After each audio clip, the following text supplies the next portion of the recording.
کا مادہ نہیں ہوگا تو آپ کام نہیں کر سکیں گے. اور اسی کا ایک دوسرا رخ ہے، جب آپ دعوت حق کے لیے کھڑے ہوں گے پہلا قدم کیا آتا ہے؟ استہزاء، تمسخر، مذاق اڑانا، جس کی میں مثال اب دینا چاہتا ہوں محمد الرسول اللہ صلی اللہ علیہ وسلم کی شخصیت سے. دیکھیے ہم کیا اور ہماری بساط کیا، ہم کیا مبلغ ہوں گے، کیا داعی ہوں گے، ہمارے اپنے دامن پر داغ ہوتے ہیں، لیکن یہ کہ محمد الرسول اللہ کے دامن پر کوئی داغ تھا؟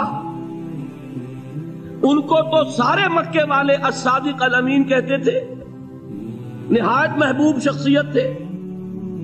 ان کے لیے تو جا صادق، جا الامین، یہ الفاظ سننے میں آتے تھے، آنکھوں کا تارا. لیکن جب آپ نے دعوت اب شروع کی، اب قرآن مجید میں دیکھیے کسی نے کہا مجنون ہو گئے، دماغ خراب ہو گیا، پاگل ہو گئے، اجی شاعر ہیں، کچھ شعر توڑ لیتے ہیں، ہم پر دھوک جماتے ہیں. کسی نے کہا ساحر ہیں، کچھ جادو سیکھ لیا ہے. یہاں تک کہ ایسے بدبخت بھی پیدا ہوئے، قرآن میں ہے ساحر کذاب، سحر کرنے والا جادوگر نہایت جھوٹا. یہ الفاظ کہے جا رہے ہیں کس کی شان میں؟ محمد الرسول اللہ صلی اللہ علیہ وسلم. قرآن میں نقل کیا گیا یا ایھا الذی نزل علیہ الذکر انک لمجنون. کبھی آپ نے اس کا ترجمہ سوچا؟ ہے وہ شخص، دیکھیے تصور کیجئے حضور جا رہے ہیں، تشریف لے جا رہے ہیں، کسی دعوت میں ہے، تبلیغ میں، یا ویسے ہی تشریف لے جا رہے ہیں، اور کوئی ایک جمگھٹا ہے لوگوں کا، ادھر سے فقرہ آتا ہے، تیر کی طرح لگتا ہے دل میں جا کر محمد کے صلی اللہ علیہ وسلم. اے وہ شخص جس کا یہ خیال ہے کہ اس پر کوئی ذکر نازل ہو رہا ہے، ہمارے خیال میں تو تمہارا دماغ خراب ہو گیا. یا ایھا الذی نزل علیہ الذکر انک لمجنون، کہا کہ نہیں کہا؟ اور یہ نہ سمجھیے کہ حضور صلی اللہ علیہ وسلم کے قلب مبارک کو تکلیف نہیں ہوتی تھی. میں قرآن سے ثابت کروں گا، میں کہیں کوئی کہانیاں بیان نہیں کرنا چاہتا. قرآن نے کہا ہے وَلَقَدْ نَعْلَمُ أَنَّكَ يَضِيقُ صَدْرُكَ بِمَا يَقُولُونَ. اے نبی ہمیں خوب معلوم ہے صلی اللہ علیہ وسلم کہ جو کچھ یہ لوگ کہہ رہے ہیں اس سے آپ کا سینہ پھنچتا ہے، یہ جو گھٹن ہوتی ہے، صدمہ ہوتا ہے. انکا یضیق صدرک بما یقولون، ہمیں خوب معلوم ہے کہ جو کچھ یہ باتیں آپ کو سننی پڑ رہی ہیں، یہ کڑوی کسیلی باتیں، یہ جو فقرے چست ہو رہے ہیں، استہزاء ہو رہا ہے، تمسخر ہو رہا ہے. سورہ ہجر میں ہے، ایک جگہ کھڑے ہوئے لوگ قرآن کا مذاق اڑا رہے ہیں، بھائی فلاں آیت تم لے جانا، فلاں آیت میری ہوگی، اس کے ٹکڑے کر رہے ہیں، اس کے ٹکڑے حصے بکھرے کر کے قیمہ بنا کر ان آیات کا تمسخر اڑا رہے ہیں. ایک جگہ قرآن مجیدی میں مذکور ہے کہ فرشتوں کا مذاق اڑ رہا ہے. بھائی یہ دیکھو محمد نے کہا ہے صلی اللہ علیہ وسلم کہ جہنم پر تو کل 19 فرشتے ہیں، علیہا 19 قرآن میں آیت نازل ہوئی.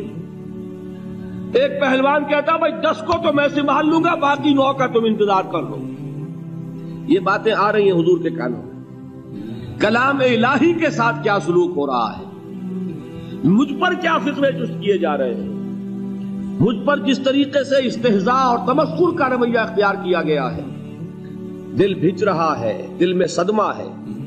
دیکھیے سورہ نون ہے، اور میرے نزدیک یہ دوسری وحی ہے جو حضور پر نازل ہوئی ہے، اس کی ابتدائی آیات نون والقلم وما یسطرون ما انت بنعمت ربک بمجنون وان لک لاجرا غیر ممنون وانک لعلی خلق عظیم فستبصر ویبصرون بأیکم المفتون ان ربک هو یعلم بمن ضل عن سبیلہ وهو اعلم بالمہتدین. نون قسم ہے قلم کی اور جو کچھ یہ لکھتے ہیں.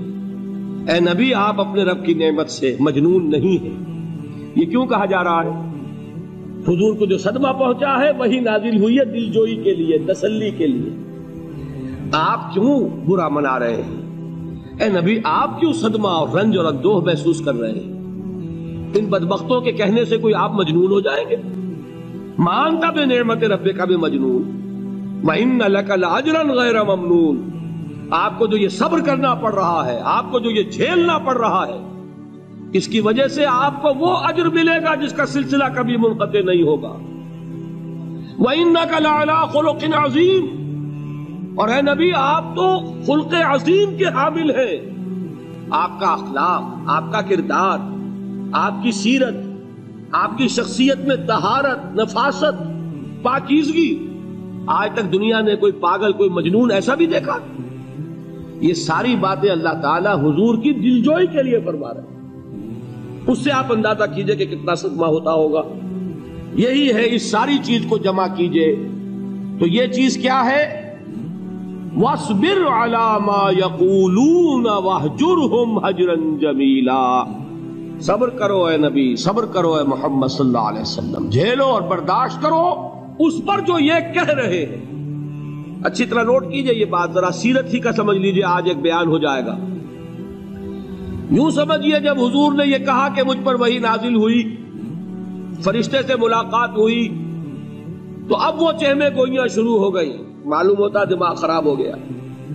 دیکھیے ہم نہیں کہتے تھے یہ جا کے غار حرا میں بیٹھتے ہیں، کئی کے دن رہتے ہیں، بھوکے رہتے ہیں، وہ خشکی چڑھ گئی نا آخر۔ یہ جس طرح کی باتیں دنیا میں آج ہوتی ہیں اسی طریقہ کی باتیں ہوتی ہیں۔ عتبہ ابن ربیعہ ایک مرتبہ آتا ہے، کیونکہ قریش کے بڑے لوگوں میں سے تھا، تو قریب آ کر بڑی اپنائیت کے ساتھ، بڑی شفقت کے ساتھ، بڑے بزرگانہ انداز میں کہتا ہے، بھتیجے، حضور سے، بھتیجے اگر واقعی کسی بدروح کا سایہ ہو گیا ہے تم پر، وہ آسیب آ گیا ہے تو مجھے بتا دو، میرے بہت سے عاملوں سے تعلقات ہیں، میں کسی کو بلا کر یہ تمہاری بدروح دور کر دوں گا۔ اب آپ سوچئے کیا بیتی ہوگی حضور کے دل پر۔ یہ وہ کیفیات ہیں، اور یہ نوٹ کر لیجئے 4 برس تک یہی شکل رہی ہے۔ مخالفت اسی نوع سے ہوئی ہے جس کو کہتے ہیں فزیکل پرسیکیوشن، جسمانی تشدد، وہ پہلے 4 سال نہیں ہوا۔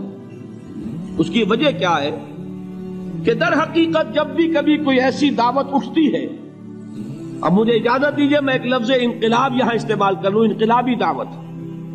کل میں نے کہا تھا نا، ایک ہوتی ہے خالص مذہبی تبلیغ، ایک ہوتی ہے انقلابی تبلیغ۔ مذہبی تبلیغ کی سب سے بڑی مثال عیسائیت کی تبلیغ، اور انقلابی تبلیغ کی سب سے بڑی مثال اشتراکی تبلیغ۔ میں باہر سے مثالیں دے رہا ہوں، اندر سے نہیں دینا چاہتا۔ آگے یہ کہ ہی قدر گفتیں، باقی فکر کن۔ آگے انسان اپنی عقل سے کام لے، سوچے، غور و فکر کرے۔ تو یہ انقلابی تبلیغ تھی محمد الرسول اللہ صلی اللہ علیہ وسلم۔ اور انقلابی تبلیغ کے اندر یہ بات جان لیجئے کہ پہلا رد عمل جو ہوتا ہے معاشرے کا، وہ یہ ہوتا ہے کہ کوئی ایسی بات گھبرانے کی نہیں ہے، ایک آدمی کا دماغ خراب ہو گیا ہے اور کچھ سر پھرے قسم کے چند نوجوان اس کے ساتھ ہیں، ایسی کیا بات ہے گھبرانے کی؟ مشت خاک ہے، بس ان کو چٹکیوں میں اڑاؤ، جو چٹکیوں میں اڑانا کہلاتا ہے نا۔ اسی کو قرآن مجید میں ایک اور جگہ کہا گیا ہے، یریدون لیطفئوا نور اللہ بافواہہم، یہ چاہتے ہیں کہ اللہ کے نور کو اپنے منہ سے بجھا دیں، پھونکے مار کے ہی بس۔ تو پہلا رد عمل جو ہوتا ہے ایک نظام کا، ایک کسی انقلابی دعوت کے خلاف، وہ رد عمل ہوتا ہے استہزاء، تمسخر، مذاق کرو، ان کو جس کو آپ انگریزی میں کہتے ہیں ڈی مورلائز کر دو، ان کی ہمتیں جو ہے وہ ٹوٹ جائیں، ان کو اس طریقے سے، اسی کا نام ہے آج کل کی اصطلاح میں کیریکٹر اسیسینیشن، ان کی شخصیتیں جو ہیں ان کو داغدار کر دو، ان کا اعتبار ختم کر دو، ان کا استہزاء کرو، تمسخر کرو۔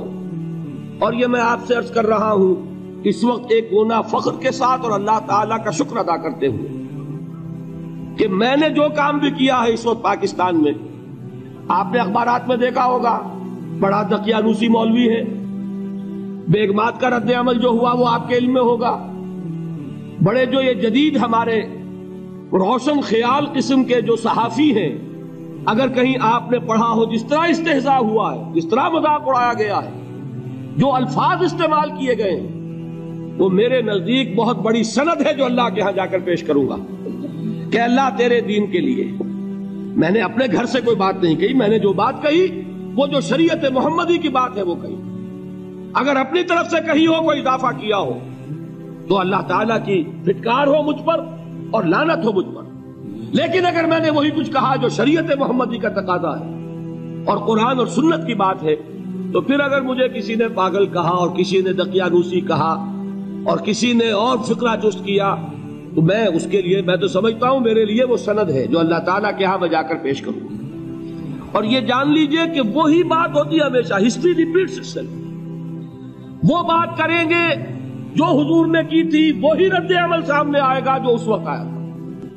اس لیے کہ یہ تو جو انسانی مزاج ہے وہ نہیں بدلا، معاشرے کا انداز نہیں بدلا، وہ جو کام ہوگا اس کا رد عمل ابتدائی وہی ہوگا. اور اس میں در حقیقت امتحان ہوتا ہے صبر کا.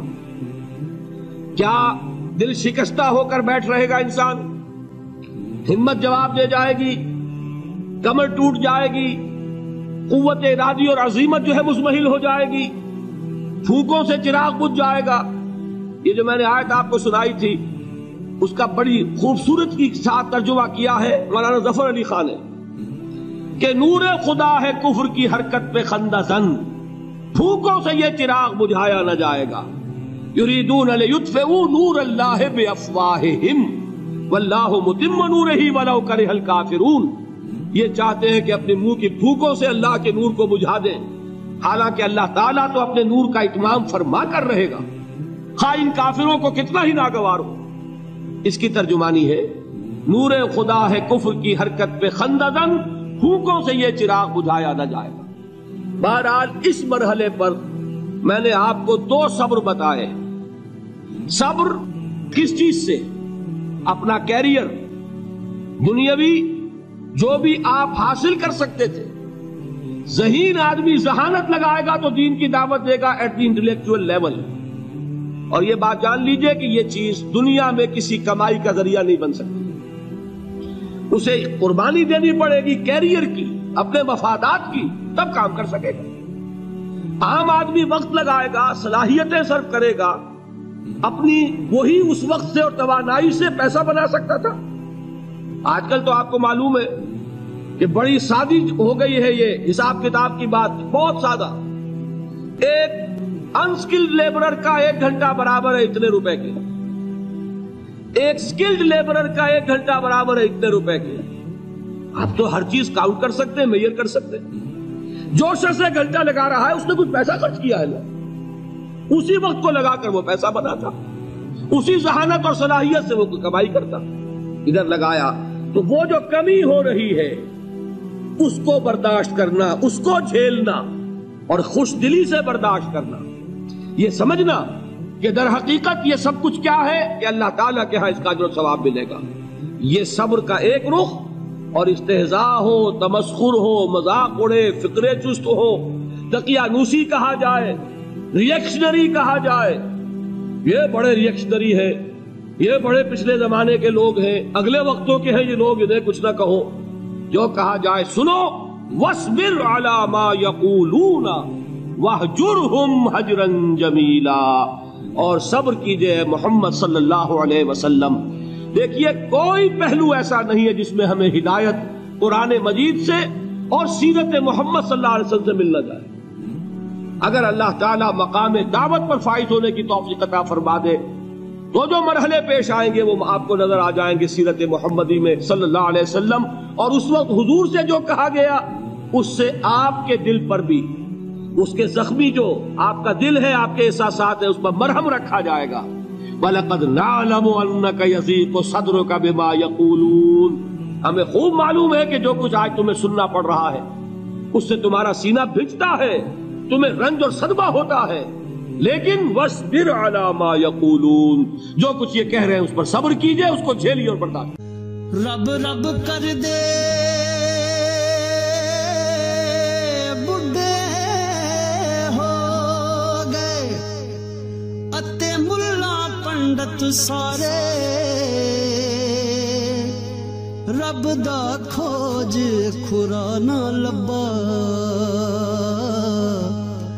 اتے نہ کیتے بئی